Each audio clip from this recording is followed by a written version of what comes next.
I recently saw a video about getting out of debt, saving money, and finding true financial freedom. One thing really stood out to me. What you spend today, you can't save tomorrow. It made me think back to a personal challenge I gave myself a few years ago. I created a few natural stopping points in my spending habits, and they stuck because I was obsessed with thrifting. I would go all the time, but that was keeping me stuck. I kept buying things that were on my want list, but actually it ended up cluttering up my home. Now don't get me wrong, I do love a good thrift trip. I do think garage selling is a great choice, but if we're not intentional about what we're looking for or why we think we need it, our homes will start to look like a collection of everybody else rather than what we truly value. And truthfully, our wallets will be empty. And that's not how I want to live my life. I want my home to be a reflection of me.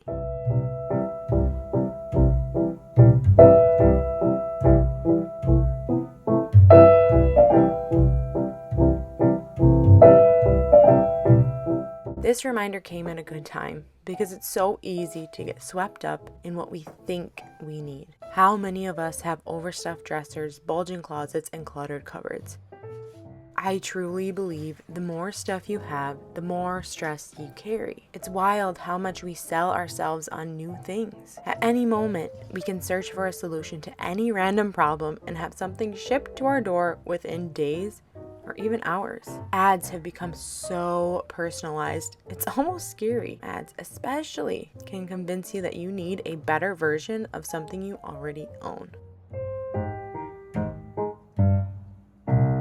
I'm tired of being sold to. That's not really why I'm on social media. A few weeks ago, I wrote this.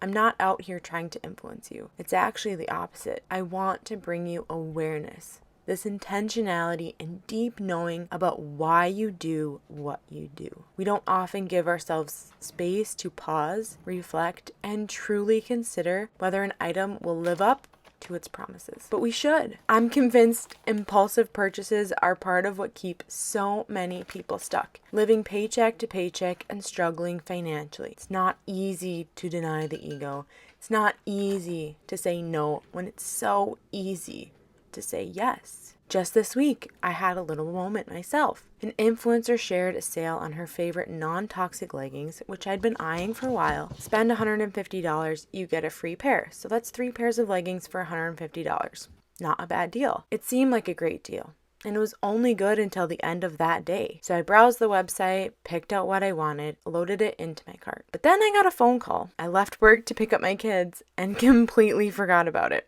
A few days later, I realized I missed the sale. Part of me felt a little bummed, but honestly, it's okay. I rarely wear leggings anyway. If I had checked out, I would have had 3 new pairs of leggings sitting at my door. Items I actually didn't really need, solving a problem that didn't really exist. I guess you could say that we are having a low buy year. We spend a lot of our money renovating this house so that we could move into it. It's not easy to say no in a world that makes it so easy to say yes. But maybe the spaces we're building matter more than the sales we miss. Maybe the freedom we're searching for starts with a single moment of pause. Maybe it's making bread rather than buying it. Maybe it's skipping that latte that everybody is obsessed with. Or maybe it's simply bringing an awareness to the things that we bring into our homes, into our lives, and into our decision making every single day.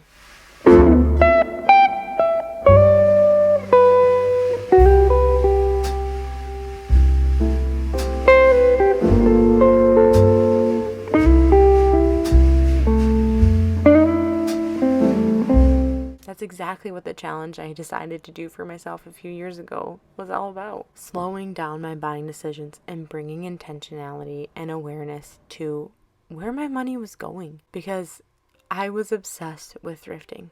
I would go all the time. But that was keeping me stuck. And maybe it's keeping you stuck. I kept buying things that were on my want list, but actually it ended up cluttering up my home. I was stuck in that trap of, I think I need this for my home because I saw XYZ had it in their home. That's why I created the Creating a Home series, for making a home that feels and looks like me, not a cookie cutter version of somebody else. I am someone who loves incorporating natural elements into my spaces. I love wood tones. I love natural wood tones. I love golds and neutrals, and you see that represented in my space. Sure, neutrals seem to be on the trend right now, and that's fine. But I know I want to create a timeless home that I can be proud of. And it's taken me years to figure out a rhythm that works for me. But changing your spending habits and changing your habits in general, it takes time. And sometimes it's not noticeable. Sometimes you have to go very slowly. But maybe that's the best part. Bringing intentionality and awareness back to your buying decisions so that you can live more fully and more freely.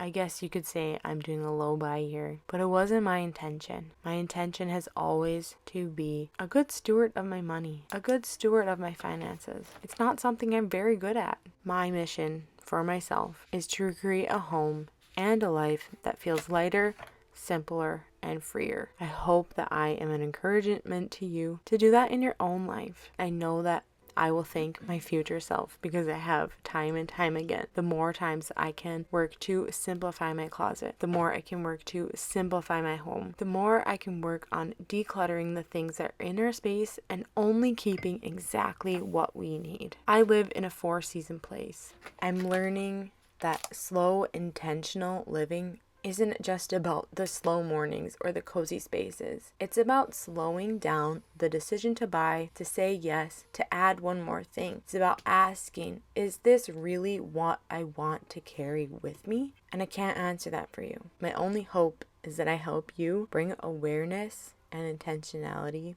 into your life.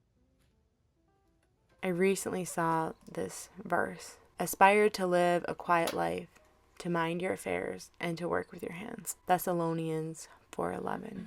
And it's true. That's my desire as a mom and a wife. I want to live this quiet life. I want to mind my own business, and I want to work with my hands. Whether that's creating with my hands or creating a life that I am proud of, that looks and feels like my own. You have the freedom to be your own person. So much of our lives are stuck in this comparison mode. A lot of that has to do with our own buying decisions. I believe that we have the power, more power than we give ourselves. I believe that the little mundane everyday spending can keep you stuck. Maybe it's encouraging you not to spend that money. Maybe it's encouraging you to slow down and really truly think about what you want to bring into your home. Or maybe it's simply encouraging you to savor in the mundane things that make life truly beautiful. Not more things, not more stuff, but actually less. Less spending money, less spending time organizing, and honestly, more time living or creating, if that's your thing.